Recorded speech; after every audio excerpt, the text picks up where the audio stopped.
Woi, woi, woi. Kalau kau hebat lah, Apa? kau cuba teka ni kereta apa? Ni. Ha. Teka. Porsche. Porsche.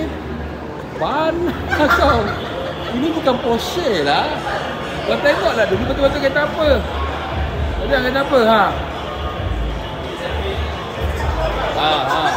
Ha. Cuba teka kereta apa? Apa? Ha? Betul lah. Teka kereta apa? Porsche lah. Bukan Porsche. Kau cari apa? Kau cari emblem. Kau cari emblem kat kereta ni. Tak ada. Ada bos. Dia tak ada emblem. Kereta apa? Ha? Kereta apa?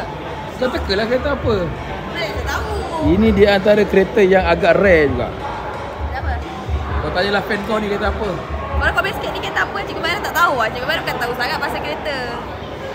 Ini kereta Tapi yang sebelah ni legend saya ni. tak bilang. Mana? Ini. Sebelah, Kecil. sebelah ni jaga tu satu Malaysia. Satu Indonesia pun tahu kereta apa. Kereta kecil. Kereta kancil. Ha, yang ini ni, yang ini. Ya. Dia kalau kau dapat teka hebat lah kau. Kau memang sejati lah. Confuse lah. Confuse lah. Dekat Retro Evoque kau jumpa yang macam-macam pelik-pelik macam ni tau. Kata dia tak jumpa. Ha, Ada kan? travel je saya jumpa.